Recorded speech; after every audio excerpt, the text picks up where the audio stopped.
Hi, I'm Sanara Madani, and I'm a mom of two, a daughter of an immigrant, and an unlikely entrepreneur who went from scaling an idea to a billion-dollar business. Yes, a billion-dollar business. Along the way, I learned that less than 2% of female founders ever hit 1 million in revenue, and I became obsessed on a mission to change that.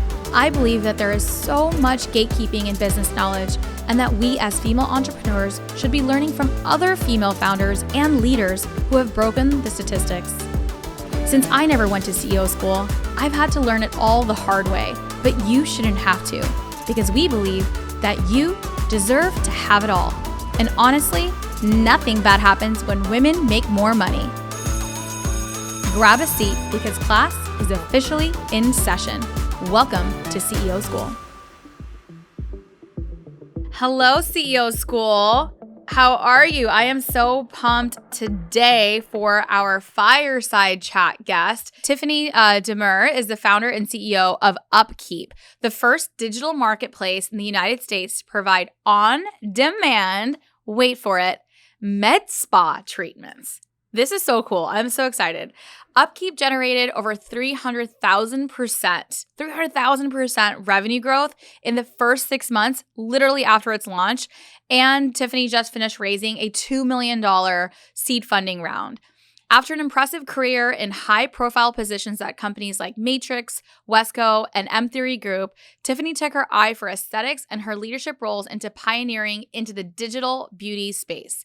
Tiffany and UpKeep have been featured in numerous publications from Crunchbase to the Wall Street Journal and many, many more. And I'm just so excited to have you here today, Tiffany, to share the entrepreneurial journey, because we've got so many women that have ideas that get started, but it's not about ideas don't make you an entrepreneur. Execution does. And that's exactly what you've done with UpKeep. And so first, welcome to CEO School. We're so excited to have you. Could you tell us a little bit about UpKeep and how you got started? Yeah, definitely. Thank you for the introduction and really excited to be here as well. So, I came up with the idea for UpKeep through a personal problem. Classic story. My old role was in London, and I wanted a hydrofacial, and I felt this weird wall with my phone that was the one appointment I couldn't get on the schedule, and I didn't have time to kind of call around and say, hey, do you have availability? And then when I got back to the States, I kind of realized that the entire medical aesthetic category has completely transformed. So botox, fillers, body contour, laser hair removal is now being used like the new color cosmetic or skincare amongst a much younger consumer set. So people are now starting in this vertical in their 20s rather than in their 40s, yet there had been no kind of marketplace addressing those needs in that community. And of course, getting them those appointments on their timeline. We all have Yes. extremely busy lives, and we just want to go on Thursday. And it has become, and that's why I called it UpKeep. It is a little bit of the I the kind love of the maintenance name. program we have to put ourselves through as females, I guess. Although the male category is definitely growing. Finally, funny point on that. One of my best friends, her husband said, if you ever get Botox, I'm divorcing you, but she'd been doing it for 6 years. So this was also something that is one of the last female suppression categories, if you will, not allowing people to enjoy it or want to use it. The stigma kind of finally lifted these past 2 years, honestly. But before that, it was something we all were lying about to our friends and family. I think there's so much to say here. Congratulations on first just getting this business off the ground, seeing a need for it. It's so true. I think when great companies are born out of our own biggest personal challenges or problems that we see, and it's just it makes it so much more real when you feel like you've solved the problem that you didn't have a solution for. And I think that many women here that are listening, that are here live, can absolutely relate to what you're talking about. in terms of there's so many things to unpack. So first, on-demand services, right? Being able to do things on our own time.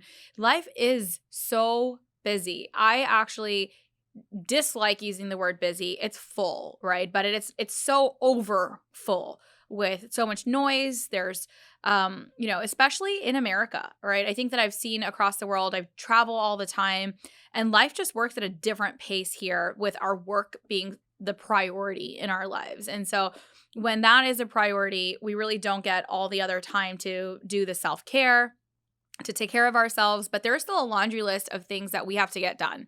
And so the lack of time is huge. And then secondly, the on-demand economy, like there is a rise in on-demand economy that has not fizzled out. Like it's only becoming more and more relevant to all of the services that we need as humans, that people we don't want to leave the comfort of our homes. And especially when you're talking about, spa treatments, like medical spa treatments, like botox and hydrofacials and all of the upkeep that as women we do, right? We want to do it in the comfort of our homes, and I think that it is genius, and it's so needed. So I'm like, I just love your business concept, and it makes complete sense, and I think all women here will agree. Amazing. You're like, yeah, okay, amazing. No, and then, something that I also think about the on-demand piece, like I do think that there is opportunity for like this, like talk to me a little bit about how you got this like product and I like out of the gate, right? So let's take that back. How did you actually take this concept from your first hydrofacial, right, that you were trying to book, to actually designing the application, to getting your first customers on board? Could you walk us through that journey? What was that journey like? Yeah, oh man, that was a journey for sure, especially being a solo female founder and the venture dollars. Well, I forget the percentage, 1.7% of venture funding in 2021 went to female exclusive founders. So, I had the idea. I really did want to go after it, but kind of putting those pieces together of finding engineers and figuring out just how to put that puzzle together. So did Honestly, you it have a tech start. background? I did not. I moved to San Francisco when I was 17. Uh, Not that that gives you a tech background, but it was certainly a tech scene. And so I had been exposed to startups and like kind of understood from that perspective. I did work at a cloud solutions company, so basically a private AWS for a period of time. So I had some exposure to it, but I don't actually code, nor do I have any technical training. And I think you just have to like, if you know, I had been kind of populating different buckets around different ideas that I was working on, but I always felt like there was something that kind of stopped me, or I was like, I'm not ready to risk everything for that one. But when I came up with this one, it was just green light after green light after green light, and I thought, I have to do it, or someone else is definitely going to. Like, this category is not going away, and I'm Yeah. seeing that the stigma is about to lift. Younger people are going to be using it en masse. Males are going to be using it. It is the new skincare, the new makeup, the new kind of just everything in self-care and maintenance. And it is like a more scientific and actually tested to be healthier. It's part of my old job. We manufactured color cosmetics and skincare for luxury brands. And trust me, the ingredients that we're ingesting through skincare are much worse for you than Botox. So there's a kind of misconception still there that some of those treatments are better for you. The thing with those are they're not being tested for human consumption, whereas Botox is. So I think the key point there though is once you know like it's the right thing and you see that moment in time and it's the right timing, you just have to keep trying to knock pieces down until so at some point makes sense. Because certainly when you start, it definitely doesn't, and you get a lot of no's and a lot of it's not going to happen. But you just can never give in to that feeling. I love that advice, and it's so true. And I still think that it still feels chaotic and sometimes doesn't make sense even as you scale. So that is I've accepted the fact that that is the feeling of being an entrepreneur. Just like living in that chaos always, whether it's you get through the first several no's and then you get some yeses, you get those green lights, and then you come on to this next piece of your journey, and then there's other milestones to go tackle, and it's like, new level, new devil. And so there's always that stage in growth that is going to take place where it feels like everything's breaking. So we're used to it, right, as entrepreneurs. But when you talked about female entrepreneurship and you went back to the fact that in 2021, and the statistic I've heard between 1% to 3%, I've heard it in different, publications that have referenced the statistic that still less than like roughly 2% of female founders do not raise capital. Like 98% of venture capital to build and scale businesses is still going to like the other half. Like it's absurd that the statistics are that, you know, And it's not for lack of trying. It's not that no. less female founders are asking for capital. That's the other sad part about it. Yeah. So why do you think that is? And what do you think made you successful in raising capital? And what advice do you have for women that are in that category that need to, have access to venture funding to scale? What advice do you have for them? So I'd love to kind of learn a little bit about your journey. I definitely have scars on my back and stories that I can share. I'd love to hear some of your stories. And what advice do you have for the women in the room that want to raise capital? Yeah, and I do think another point on that is even in that tiny percentage, that includes people that went to Stanford and this and that and have these kind of merits on their resume that I certainly don't have either. So it just was kind of like, why would we pay attention to you when I started? So I really did have to originally kind of bootstrap the product, and you know what it takes to get there was a very long time of working, right? So I didn't have that kind of just out of college, Jason Calacanis is going to give me $2 million because I'm a boy and Because I have a penis. and I say like heroic things on Twitter. And so I kind of just had to like start moving the pieces together, put my own savings into it, and of course have had that track record of working to even get to that place. So we, as females, I do feel like we're starting like below a certain level that we then have to catch up to just to even be part of the conversation. So that's definitely still happening. What were some of the conversations taking place? So could you give us a story about when you were raising capital, and can you tell us a rejection story, and what were the questions that were asking you? Like I'd love for us to expose some of this, because I can start with sharing some of my own. The first time I was raising capital, I have a male co-founder. And so one, I will say that nobody took me seriously in the room. Like it was like I was like the people just assumed I was like the marketing girl, or I was like the second in charge, that I wasn't actually the CEO. And so one, just even addressing the fact that, hey, like talk to me, like I was not getting the attention was like one part of it. And then two, I would say that the questions that they would ask were so different to my male counterpart than they did to me. And something that I did experience, I've raised over 500 million in venture capital. I've gone through from seed round to now Series D funding. So I've gone through this multiple times. I feel like I've fundraised and been in every single room imaginable to go raise that kind of capital.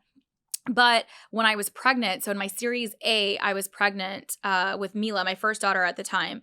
And it is like the most like, you're like, what the fuck is wrong with you? Asking me questions about what's going to happen after my baby is born, for like what's going to happen to my company after I become a mother. Like that is none of their business to ask me about my pregnancy. But yes, I'm vividly pregnant. I don't want to talk about this, and nothing's going to happen to my company. Me becoming a mother has nothing to do with my career or my day job or my company. Like it does not make me a less than CEO to have a child. And what was crazy is the fact that my CTO, so my other co-founder, his wife was pregnant. So I always say he was pregnant at the same time. Like his wife was pregnant at the same time, but we're literally co-founders in the company. I'm obviously like, we're both having children. Yet, of course, the questions were geared towards like, oh, what's going to happen? Like, are you going to be distracted? And those are the assumptions that are made after, like, by having a child and having a family, that I'm not going to be able to do both, and not even be given an opportunity to. I don't even need to defend myself, but that's what it felt like. I felt like I was dismissed for being pregnant. Yeah, I feel like just overall their line of questioning is It much makes more me mad. Every time I tell negative in that, it makes me so general. mad. It's In so general, negative. it's about worst case scenario, like why is it going to be you? Like even if they believe in the opportunity, but when I raised for the first time the pre-seed, if you will, tiny baby round. um, they didn't even really understand the market yet. So now my conversations have changed quite a bit, because once it gets to later stage private equity, so some of the medical aesthetic device companies, InMode's IPO'd, Hydrofacial SPAC'd, once it gets to that level, they start paying attention to the industry, because they can only see historical and numbers. They can't kind of see that future, especially for majority female focused products. So some of my earlier questions were just, they had no understanding of the industry whatsoever, asking things like, isn't there already something like Glam Squad, which is like blowouts to the which has nothing to do with medical aesthetics? And they would say like, oh, I think this is like conflicting to my portfolio company Gloss Genius. And I'm like, no, that's a salon management tool. We actually integrate with them, and actually we get inbound from providers on Gloss Genius daily now. So I save all those, because I just think it's like, how is it your portfolio company, but you don't truly understand the market landscape? So I think earlier on it was just that they were not getting it, nor did they believe in the size of the industry. And some of that is due to maybe the lies that we're being told about getting these treatments. So the majority of decisions and meetings that I seem to have are certainly with male VCs. So I think they just didn't necessarily understand the category. You had like you almost had like two different challenges, right? So first you had the challenge of like not having a penis, right? Let's just like we're just gonna get like dismissed out of the room, which I want to unpack here further, because it is absurd. And when you have these conversations with like, I have these conversations with every investor. Like now, I mean, I've had so much success. I've done all the things, and I do ask these questions to my board, to the companies that I've invested in so many funds. And these are the questions that I ask their LPs, and they're like, how are you investing? How do you think about this? And they really believe that it's not them. Like that they are so, that they're not biased, and that they are looking for female entrepreneurs. There just isn't deal flow. So the answer I always get back from funds is that, they would love to invest in more companies like ours and like women founders. And, I am like, I'm a unicorn in many ways, but it's also, it's not the deal flow. It's also where you go look for deal flow as well, because there isn't a lack of female founded companies. 50% of businesses that are started by women. So it's not like there are not companies that are not scalable, not venture backable, not investable, or that there's lack thereof those businesses by women. That's true. That's a fact. That is not true. There is equal amount of businesses started by men and women. So women are not behind when it comes to entrepreneurship.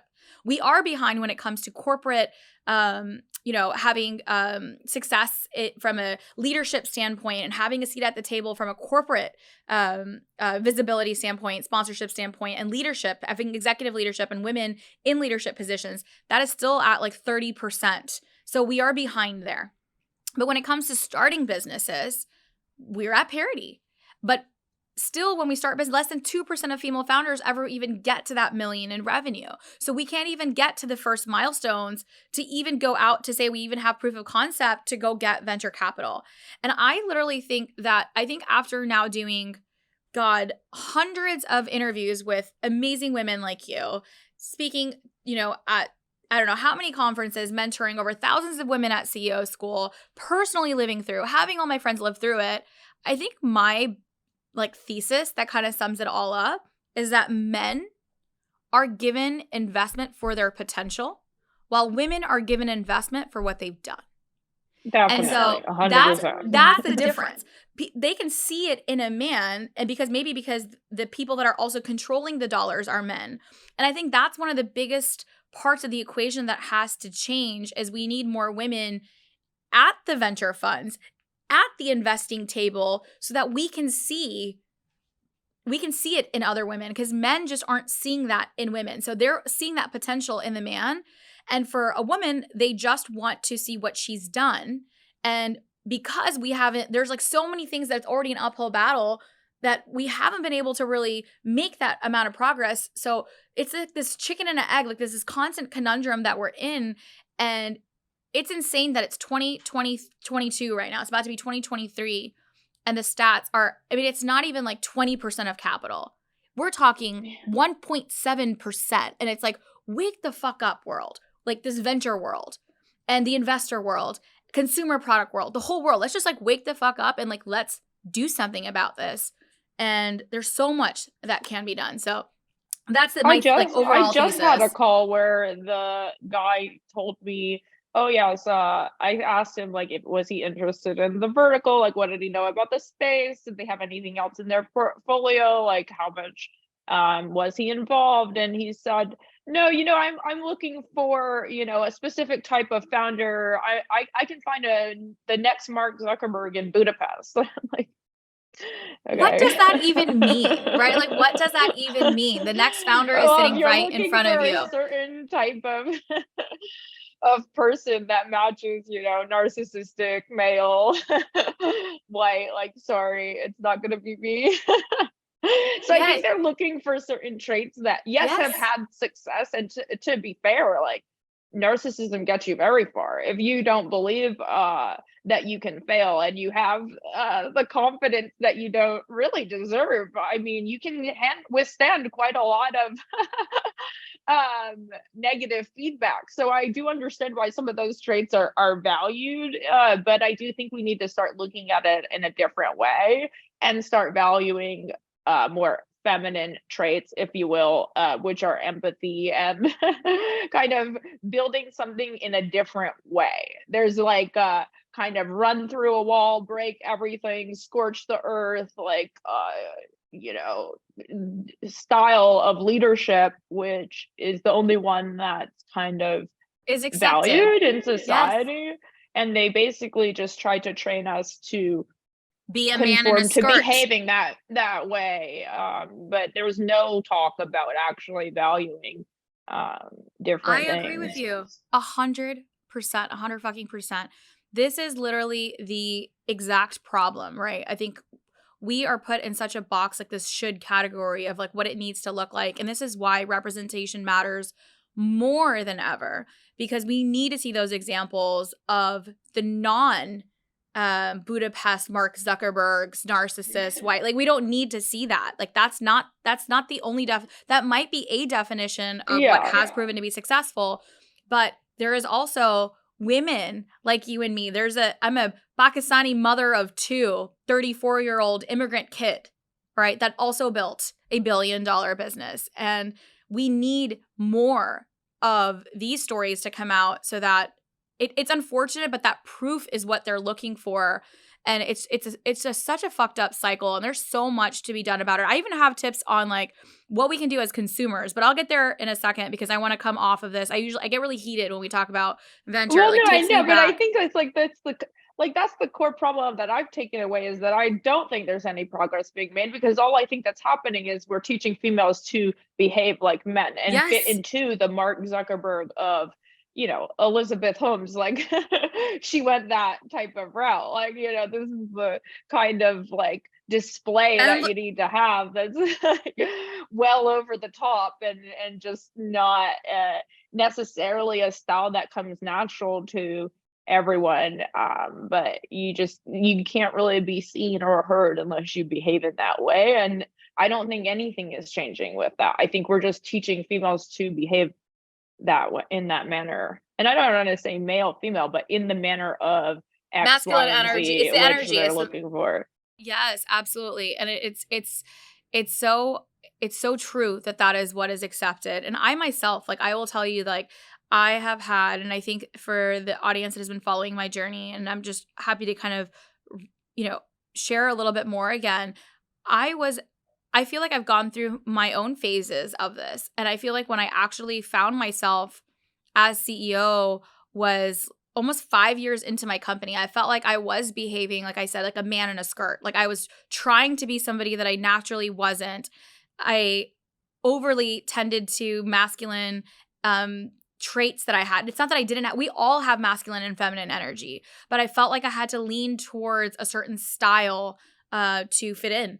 And that's what you do. Like it's natural as humans. Like we are creatures of community, right? Like we want to have a seat at the table. We want to belong. And that's literally how our ancestors survived. Like even when we think about the primitive prehistoric dinosaur ages, we literally had Neanderthals. Like you would die if you weren't part of your village or part of your crowd. Like you couldn't be alone. So you wanted to make sure that you fit into your community. And so it is like human psychology for us to want to fit in, and it's okay, right? But when everybody looks the same, acts the same, you start to adapt and change your behaviors to what that group think and act and behavior also looks like. And I found myself like for the first few years of my career, scaling this company, building the business, raising capital, almost like replicating, like being somebody I wasn't. And when I feel like my most successful, like when the company was the most successful, and there was this huge shift in after I became a mother, like I always go back. It's not about becoming a mother. It wasn't about like that piece of it that changed. It was I was I was in a different place in my life when it came to my emotions and my empathy and what was important. I was questioning a lot of the things that where my time was spent, and I couldn't be at happy hours every day, like all the, where everybody was. Like everything wasn't around a drinking culture. Everything wasn't around like on a whim that I could take phone calls at 8 p.m. at night and 9 p.m. at night. So it really changed. So my life changed so drastically, but it was also my energy, like how I was displaying my energy in that masculine setting. I was able to just like finally let that go and like be who I was, and more of that energy of who Sanira was, which I've always had. That I am empathetic, I'm funny, I'm vulnerable, I have an amazing ability to drive people, like all the things that as females we do such a great job of. I leaned into that and I let go of who I needed to But be. only after you got there, right? So I think Yes. that's the biggest thing is like with any societal gap, you have to act as if, and yes, if you are behind, unfortunately, there's no matter how much we yell and scream and kick our feet, the only way through is through. And you Yeah. have to actually do all that extra just to finally get there. And then maybe potentially once there's enough of us on the other side, we would be able to have the leverage. But I don't think like we're quite close to that as of No. now. And I think it is a big problem. And I do think that unfortunately it's still the best way to kind of get involved is like you said, But it's almost not the right pretending to way. be someone else, It's but not, it's they're not not, it's not. gonna No, and change. they're not changing. And you're right. And the easy thing to do, and I think this is like my biggest lesson from it all is, and you're right, I changed that behavior. I was able to lean in more after I got through like that first several steps, right? And maybe if I had leaned into the feminine energy first, I might not have even gotten through those steps.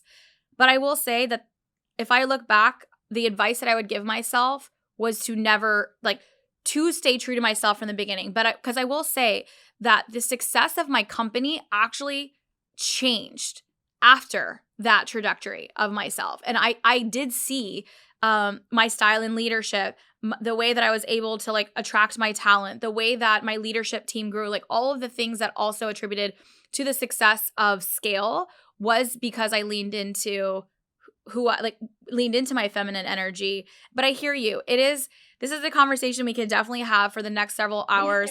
I think the one thing that we can definitely agree on, it's fucked up and there's a lot of stuff that needs to change. But if I were to give the women advice that are listening, like I think what was different maybe in my time, and we need us to be us. Like we can't succumb to like becoming a version of who we're not. And I think we just have to have that voice to fight for it. I think that it's that ability to not take that, not taking that no from like for an answer. And if it's not that VC, it's the next one. It's the next one. It's the not giving up part of it that needs to change. And you're right. Tiffany, it's extra exhausting. It's more work. We have to go like the million extra mile. Right? Just accept that that's what's going to happen. Yes. And so no matter if you don't want it to happen or not, that is what's going to happen. So I think then you can be prepared for the journey, and just really never give up.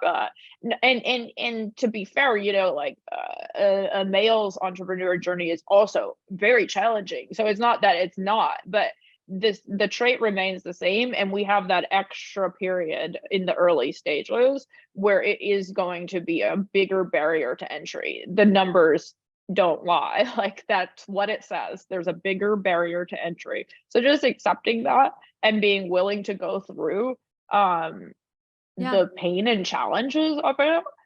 I think that's kind of the lesson, but not wanting so badly for it to be different that you just don't do the journey. I'm going to be sending this episode to many of my venture fund investors. So, and hopefully getting their perspective back on this episode. I'd love to invite them onto the show to hear their perspective. I think this is a conversation that, it's eye-opening. And I think that when they hear about it, like, I do think that there's so many allies, right? So many men I have in my life are allies. Like they don't want this, but it's still not changing. And so there's more that needs to be done. And we don't just need allyship, we need action. And that's what we have to focus on the other side is the action. But going back, right, to UpKeep, because that is what we're here to talk about. You also had a second challenge, right? Is that nobody understood your business model because it's not glam squat, right? It is, medical aesthetics. And you're right. For so long, women have kept this as like your best kept secret, right? This is the industry that's supposed to be super discreet. No one's supposed to know. How will they know? They're not going to know. Right. And you're shamed for it, right? So it's kind of funny. It's like females, that was like we accepted it. We were like, oh yeah, I shouldn't be wanting to do that. I shouldn't want to get eyelash extensions. I shouldn't want to wear lipstick. Like, why did we accept that? It's so silly. And you're right. I would say that I think also it comes back down to like men and how men view beauty. I don't want to like make this episode about like an anti-male episode, but my husband, like I'll talk about my own husband. Same thing. He's like, if you ever do anything, like I have Botox and I have had filler before. And when I did Botox, he was like really against it, but he didn't even know that there was like any Botox. When I did lip filler for the first time, he was really upset that I did lip filler, and it was like such a big deal. But also all the women that I find on your all your Instagram and all the things that this is also part of what you think is beautiful, what society has made beautiful. I don't know if anyone watches Love is Blind, but one of the couples, he was like, I like an all natural girl, and you could tell her face went crestfallen, and she was like, well, I get Botox. And he was like, so do I. And I was like, this is amazing. Like that would have never happened just a few years ago. No straight male would ever like admit to that or accept her as being natural when she gets it. Yet we are allowed to wear deodorant. We're allowed to wear, other types of things that we do to kind of upkeep our appearances.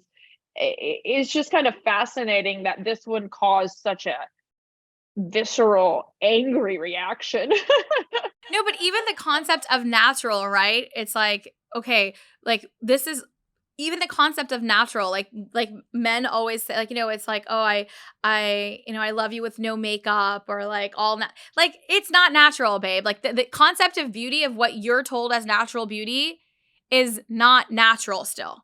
And there is such a huge, like, if you want to see natural, like, we really should be accepting. If we want to accept natural beauty, there is a lot to be done. So I want to hear your take on natural beauty, and like, do you have any thoughts on what I'm saying about men and their version of natural beauty? I definitely have thoughts about that, but I think also on the flip side, there's something negative that females do, which is judge the more baba boom category still. So, the Yeah. Kardashians and things like that, it's like they're immediately targeted as stupid, as, lacking intelligence, as less than. And there's just still a widespread narrative about what you can or can't do with your physical appearance and body as a female. And there's a lot of opinions on it. A And no lot. one should be having any opinions about other people's choices, regardless whether they want to get all of the work done and that makes them happy and they're living their personal dream, or they want to get no work done, grow out their armpit hair, cover themselves in tattoos, and live on a deserted island. Like, no one should be judged about the personal choices they make with their fashion, their physical appearance, if it's truly making them happy. Of course, you don't want people behaving from a level of insecurity or like feeling less than. But let me tell you, the large majority of these treatments are for us. We do these things because they make us look and feel good about ourselves, and they're things that we want to do, like fashion, buying a new pair of shoes. It's now at least become accepted in that vertical, but utilizing something like this in the same manner is finally getting there, but it just hadn't been thought about or looked at in that way before. I love that. Amen to that. And I agree with you. And you're right. That's actually like we do judge, right? We're all creatures of that. And we should all be able to make choices for our own self. And that's our personal choice. And whether it's men or women, and whether it's to the extreme, or whether it's to what we deem as natural or what we deem as beauty, I think that I do wish in a world for like my children, though, as a mother, that we see all kinds of faces. Like, that's something that is important to me, is to see all kinds of beauty, and all kinds of beauty, so that my girls can accept like their own beauties in whatever category. Because I only grew up around seeing one kind of beauty, and that to me was always the uh, what I defined as beautiful, right? Which was lighter skin, which was, absolutely no hair, right? Like, it's a very slender, not curvy. Like, when I grew up, like, I had all the curves, and darker skin, and definitely had like facial hair and all the things, right? So my definition of beauty, I've always was really hard on myself because of what I saw in magazines, and in everywhere. And it's like one hope that I have for my girls is, it's not any one kind of beauty. I just want them to see all kinds of people as people, so that they can make their own choices in beauty. And respecting every category, Yes. right? So it's like some are still being said like, oh, that one is like wrong, or like that one's teaching children to do X. It's like, is it, or is that person's personal choice? And like, kids need to be informed that they can make their choices of their own, and that nothing is better than the other, and that everything is equal. Like, you know what I mean? Like, how do we instill that in our children? That's the conversation we need to have. And I have no idea. I'm not saying I do, but giving your child confidence in themselves Yes. is the most important job of a parent for sure. And I certainly don't have the answer on how you do that. So, no, I agree with you. So, how are you, you know, I'd love to learn about UpKeep's platform, and I want to kind of maybe pivot a little bit into, scaling your company. If you could tell us a little bit about like the business side, like, are you getting the, you know, how are you finding your vendors and then matching them to your like customers? So tell us a little bit about the business model of UpKeep, because I'm sure one of the stats that when I was reading about your company earlier today that I was honestly the most fascinated in is the fact that 80% of your customers end up becoming returning customers. That is a really high retention rate for an app service like this, for mobile services. Like an example, I was actually me and Michael, my amazing executive assistant, we were chatting about your profile today, and him and I were chatting about the statistic, and I was like, remember when I booked that appointment with that massage thing that was like an on-demand massage thing? I like used it once and that was it. And then I ended up just like keeping my masseuse, and then like she just comes to my house, but I only ended up using the service like one time. And so when I read your 80% statistic, like that is really Yeah. impressive as the And that's what you platform. want in any venture backable business is a Yes. repeat user, because the only thing that Yes. matters at the end of the day is lifetime value to cost of acquisition. Yeah, it does. You're So CEO school. I mean the thing is, like, I'm a bit lucky. This category is very sticky. Once you start it, there was there was someone that left a kind of angry comment on the Instagram recently. He's like, I wish they would tell you that once you start, you just want to continue forever, and then you're spending all this money. And I was like, okay, like you're being so negative, but yes, that's the point. Yes, you do do it forever. And so part of it is just the nature of the industry, is that once you start botox you do get it every 3 months for the rest of your life, and so it's something that you don't really want to go back from. I think you would think about it as like learning about toothpaste or something that just makes your life better and you feel amazing from it. So once you learn about it and try it out for yourself, it does really have that stickiness to it. But the other key point about the platform itself is so matching the consumers with the providers. So in each city, it's actually an overlay over the standalone. So it's not actually coming to the home. It's them seeing the appointments at the best providers in their neighborhood. And so we get inbound nationwide, and it's like 99% rejection. So this market has now become how restaurants were, right? So there's so many small businesses vying for the same dollars that the quality is what bubbles up to the top now. And that was something that didn't really exist before. It was very much run by plastic surgeons who could name any price that they wanted and kind of ask you what you did for a living, and just base random knowledge about you on how much they were going to charge you. So there's a lot of transparency entering the industry. In 2023 in California, the law has finally changed. It's already changed in New York, where NPs can go out on their own without a doctor owning 51% of their company, which previous to this, every single relationship like that was mainly a guy doing no work, her doing everything, him owning 51% because she needs a medical director. So that's going to be a really exciting shift in Ugh, the the industry. patriarchy today. What the hell? I mean, that to me was like just so shocking that this was supposed to protect people. It absolutely was not in any way. So that's finally getting changed. So with that surge of quality, amazing injectors, we then curate to similar to Glam Squad as far as like they're guaranteeing you that the blowout's going to be amazing. So they're vetting the people that are coming to perform the treatment. We are vetting the providers and only allowing on the best in each neighborhood pocket, and then scaling up the consumer side at the same time. So if you're entering the industry for the first time, you really don't know where to go. You look on Yelp, Google, maybe your friend told you. Oftentimes your friend told you because you saw what they had done, or you're on Instagram or saw a content piece, but you still don't necessarily trust that that's going to be the best thing for you because you know they were trying to sell you something. And of course, as a provider, a med spa or a doctor's office, whatever it is, they have to sell the machine that they've bought, right? So there are hydrofacial machines and Emsculpt Neo machines, and these all cost 100 to 200, $300,000.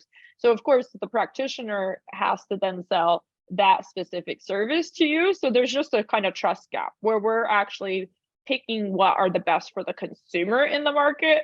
And then we're not allowing anyone to persuade us in one direction or the other. Like Hydrofacial had I wanted love us to that. do an exclusivity. Like we get inbound from like Revamps, who's the manufacturer of RHA filler, who's gaining some market share away from Juvederm and Restylane, Galderma and AbbVie.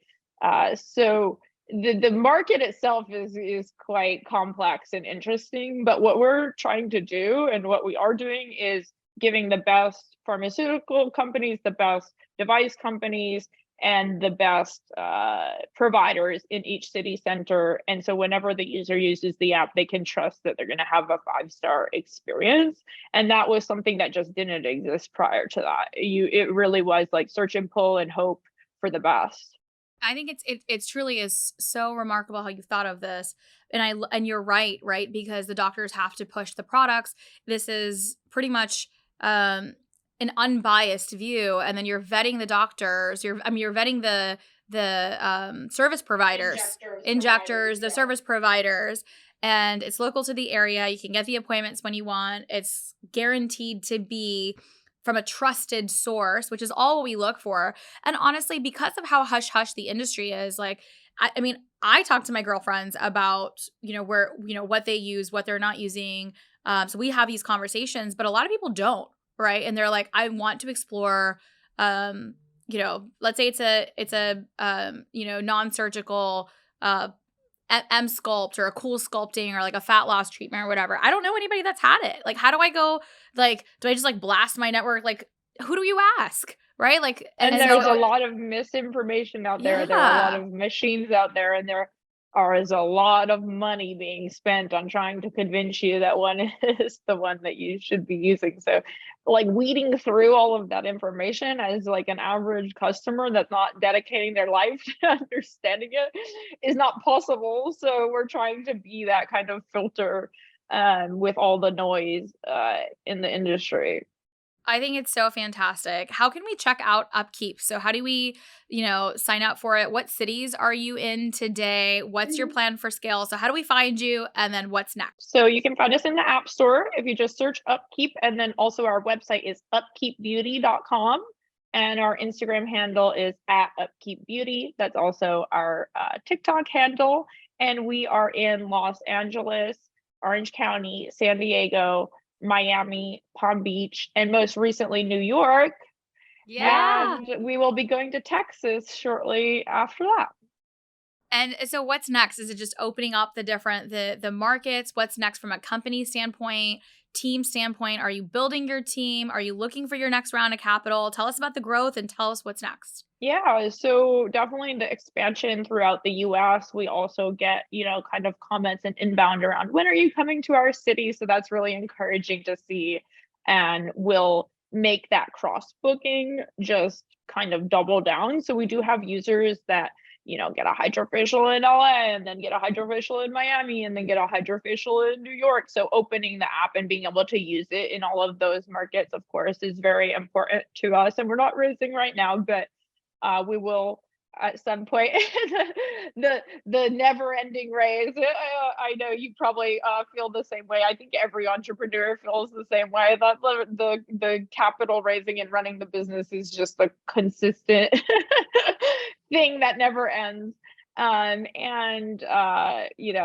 we'll be hiring again and kind of scaling the business throughout the US. So we also have a kind of fintech component to the company. So right now we have a firm on the application. So breaking it up into the monthly payments. If a Morpheus 8 treatment is $1,300, as you can imagine, you would prefer to spend $100 a month on something like that, especially since the results do last over 12 months. But we'll really start getting into our own UpKeep pay variables of that. So whether it's a wedding package or kind of a package up, like this is what you should do first, next, third, and then getting that broken up into those monthly payments and making it more accessible to people, and just having that kind of knowledge transfer around best in practice steps without kind of depending on the provider, as we said, who's just end goal is sales, where our end goal is making customers happy. So it's just a different kind of positioning, and it gives us a lot more flexibility to offer them things and tell them about things that truly are what will be best for them. I can't wait to download it. And from a business model perspective, because we're business junkies here, are you earning a percentage of revenue on the booking? Yes, exactly. Very cool. This is amazing, Tiffany. This is like such a fun episode, but thank you for all your knowledge, all your wisdom, all the things. And we felt like we made a new mentor bestie at CEO School. Thank you for tuning into today's show. If you loved it, leave us a review. We are so proud to bring you authentic conversations, game changer expert guests, and valuable content on and offline.